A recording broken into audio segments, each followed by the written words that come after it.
Bom dia, meu povo e minha pova! Como sempre, é um prazer inenarrável estar na presença de todos vocês. Dando início à nossa aula, lembram que ficou uma tarefinha para fazer? Alguns exercícios de uma lista para que sejam resolvidos? Então vamos lá. Vamos à correção da lista de exercícios. Qualquer dúvida, nós vamos ter aulas de monitoria também, vocês podem tirar comigo, beleza? Essa lista de exercícios tinha um texto base que será lido agora. O adolescente se olha no espelho e se acha diferente. Constata facilmente que perdeu aquela graça infantil que em nossa cultura parece garantir o amor incondicional dos adultos, sua proteção e solicitude imediatas.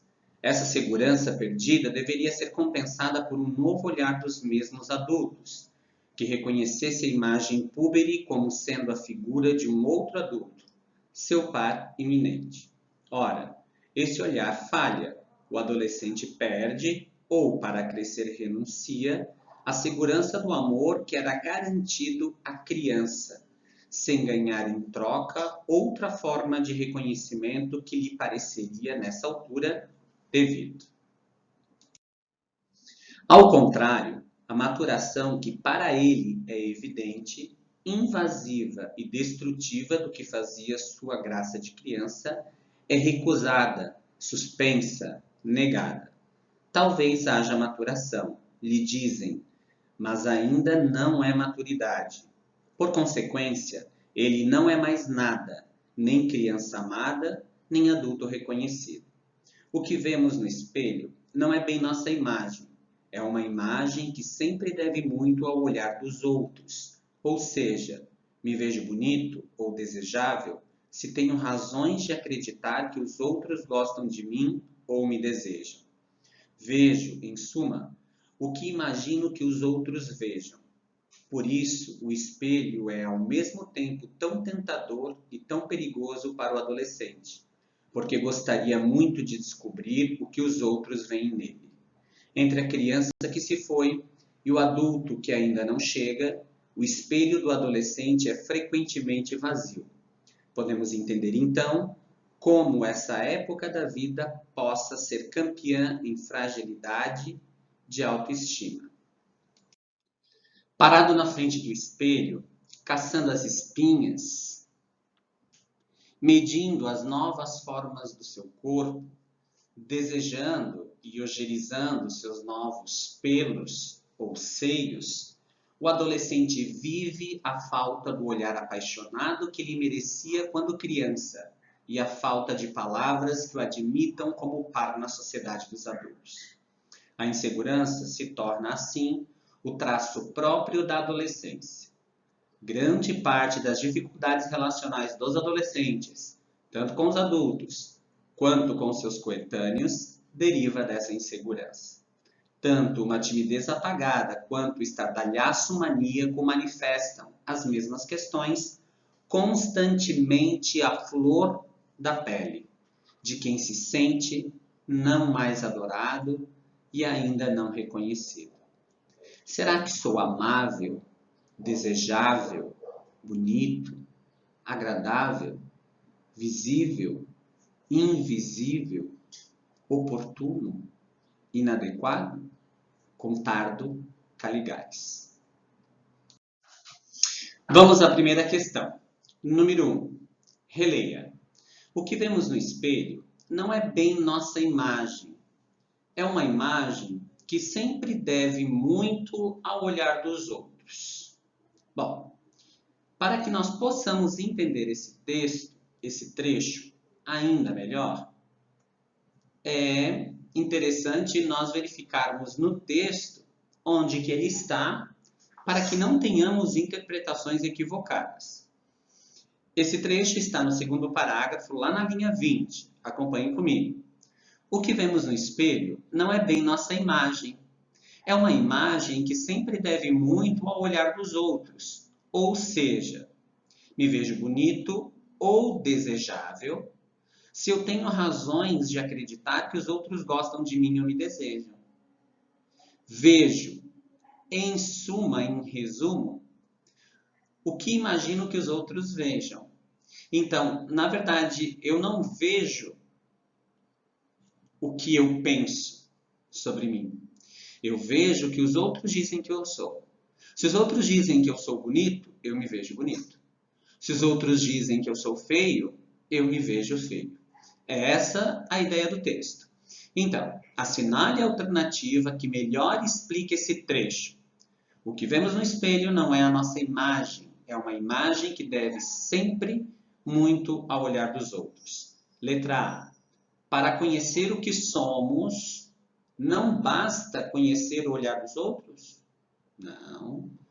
Não é isso que está dizendo. Está dizendo que o olhar dos outros é muito importante na avaliação que nós fazemos de nós mesmos. Então, não é letra A. O que os outros veem em nós, letra B, costuma ser importante na avaliação que fazemos da nossa imagem. Sim, porque muitas vezes o que nós vemos no espelho diz respeito ao que os outros dizem que nós somos. Se somos bonito, se os outros me veem bonito, eu me acho bonito. Se os outros me veem feio, eu me acho feio. Letra C. Só enxergamos nossa imagem se houver alguém olhando para o espelho junto conosco. Nada a ver, né? Não faz nem sentido com o texto. E letra D. Com a ajuda de olhar de outros, conseguimos ver melhor quem somos. Com a ajuda do olhar do outro, conseguimos ver melhor quem somos. Na verdade, ele não está questionando aqui se nós nos vemos melhor ou pior. Ele está dizendo que aquilo que nós vemos deve ser a avaliação das outras pessoas. O que faz com que a letra D não satisfaça. Portanto, número 1, letra B. Seguindo. Questão número 2. Observando as escolhas de linguagem nesse texto, assinale a alternativa que melhor define o destinatário do texto, isto é, o provável leitor de Contardo Caligares. Então, é um texto que está falando da postura do adolescente, para que nós compreendamos o adolescente. Quem é esse público? Público da terceira idade? Se dirige aos idosos? Não. Não. Letra B. Especialistas em psicologia e psicanálise na adolescência? Não, não é um texto técnico, é um texto que explica como que o adolescente se enxerga, como o adolescente se percebe. Letra C. O público adulto interessado em conhecer o perfil do adolescente? Sim. Esse texto se destina ao público adulto que quer conhecer o adolescente, como que o adolescente vive, o que o adolescente sente, as fases pelas quais o adolescente passa. O público-alvo é adolescentes interessados em conhecer o perfil do adolescente? Não. E crianças com idade próxima da adolescência? Muito menos, né? Então, esse texto se destina ao público adulto interessado em conhecer o perfil do adolescente. Beleza? Questão número 3. Releia o trecho. O adolescente perde ou, para crescer, renuncia à segurança do amor que era garantido à criança, sem ganhar em troca outra forma de reconhecimento que lhe pareceria nessa altura devida.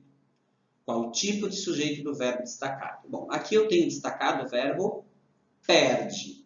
Para identificar cada verbo constitui uma oração. Cada oração deve ter um sujeito. Então vamos lá. Quem é que perde alguma coisa aqui? O adolescente. Então, o adolescente. Essas duas palavras, que em ordem são artigo e substantivo, representam o sujeito. Quando o sujeito aparece escrito, quando eu tenho uma palavra ou um trecho, um grupo de palavras que me representam, o sujeito, ou ele é simples, ou ele é composto. Neste caso, eu tenho como núcleo, como parte principal, a palavra, o substantivo adolescente. Logo, eu tenho aqui um sujeito simples, porque existe um núcleo só nesse sujeito. Na questão número 4, do texto foram retiradas algumas orações. Lembrando que orações não são somente os verbos. O verbo é a essência da oração e as palavras que estão em torno daquele verbo. Determine o tipo de sujeito de cada um dos verbos destacados abaixo. Constata facilmente. Bom, quem é que constata facilmente? Terceira pessoa do singular, ele. Se eu levar em consideração o texto, e eu preciso levar porque aqui faz uma referência à linha 2, diz o seguinte: o adolescente se olha no espelho e se acha diferente. Constata facilmente que perdeu. Então vamos lá. Primeiro verbo que aparece nesse trecho, se olha. Quem é que se olha? O adolescente. Então, o adolescente é o sujeito do se olha. Próximo verbo, acha. O adolescente se olha no espelho e se acha diferente. Quem é que se acha diferente? O adolescente. Só que o adolescente não está escrito nessa oração, mas ele é subentendido, porque ele já apareceu na primeira, eu não devo repetir. Isso é um princípio de coesão. Senão o texto ficaria chato, por exemplo. O adolescente se olha no espelho e o adolescente se acha diferente. Qual é o próximo verbo? Constata. Quem é que constata? O adolescente também não apareceu escrito aqui, mas está subentendido. Portanto, temos um exemplo de sujeito oculto, ou desinencial, ou implícito. Já na letra B, aparece a forma verbal é, presente do indicativo do verbo ser. Ele não é mais nada. Pergunta para o verbo, quem não é mais nada? Ele. Ele é o sujeito do verbo é. Sujeito constituído por uma única palavra tem um núcleo só, portanto, um sujeito simples. Letra C. Grande parte das dificuldades relacionais dos adolescentes, tanto com os adultos quanto com seus coetâneos, deriva dessa insegurança. Verbo deriva. E agora? Quem deriva dessa insegurança? Quem deriva dessa insegurança? Grande parte das dificuldades relacionais dos adolescentes deriva. Grande parte das dificuldades relacionais dos adolescentes, tanto com os adultos quanto com seus coetâneos, é que deriva. Qual é o núcleo desse sujeito aqui? Eu tenho um sujeito mais longo. Ou quais os núcleos? Eu tenho um sujeito composto. Se eu tiver um sujeito composto, o verbo tem que estar no plural, porque eu tenho dois núcleos. E o verbo está no singular. Então, ou o sujeito é simples, ou eu tenho um erro de concordância, porque se o sujeito é composto, o verbo deve estar no plural. Quem é que deriva? Grande parte. Então, o núcleo é parte. É a parte que deriva dessa insegurança. Na verdade, é a grande parte de tudo aquilo ali que deriva dessa insegurança. Então, parte é o núcleo do sujeito. E quando eu tenho um núcleo só, o sujeito é simples. Agora, eu tenho aqui letra D. Lhe dizem. Bom, aqui eu posso pensar. Quem é que diz? Não sei. Alguém diz. Eu não consigo determinar. Mas, para garantir, eu preciso levar em consideração o texto para verificar se o sujeito não está oculto. Ao contrário, a maturação, que para ele é evidente, invasiva e destrutiva, do que fazia sua graça de criança, é recusada, suspensa, negada. Talvez haja maturação, lhe dizem. Quem é que diz? Não sei. Quando o sujeito não aparece e eu não sei dizer quem é, temos um exemplo de sujeito indeterminado. Ele não pode ser determinado. Nós não podemos reconhecer quem representa o sujeito. Certo? Letra E.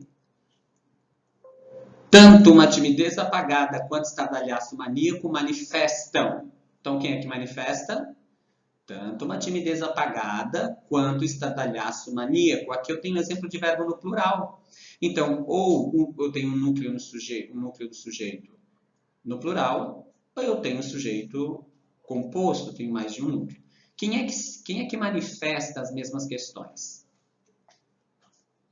Uma timidez e o estardalhaço. Tanto a timidez quanto o estardalhaço. Então, as duas situações manifestam. Portanto, neste sujeito, tanto uma timidez apagada quanto estardalhaço maníaco nós temos 2 núcleos. Logo, um sujeito composto. Certo, galerinha? Seguimos. Questão número 5. Releia o trecho. Para solucionar o fato da impunidade, o governo deverá concretizar o mais rápido possível a lei que reduz a maioridade penal para que os jovens entendam o grande problema que é cometer o crime, enquanto ONGs voltadas para a educação possam imediatamente ajudar os que acabam vítimas do crime organizado, mostrando-lhes que a busca por um bom estudo e emprego seja um caminho melhor e mais prazeroso para a conquista de bens. Qual o tipo de sujeito da locução verbal destacada? Eu tenho aqui a locução verbal deverá concretizar. Quem deverá concretizar? O governo. Quantos núcleos nós temos neste sujeito? Um núcleo só, que é governo. Portanto, temos um sujeito simples. É a letra D que satisfaz essa questão. Por hoje era isso, galera. Na próxima aula nós veremos o predicado, a transitividade verbal, em si, predicado nominal, verbal, verbo nominal, verbo intransitivo, verbo transitivo direto, toda aquela nomenclatura para que nós possamos dar continuidade ao nosso estudo, beleza? Beijo no coração de vocês e a gente se vê na próxima aula. Tchau, pessoal!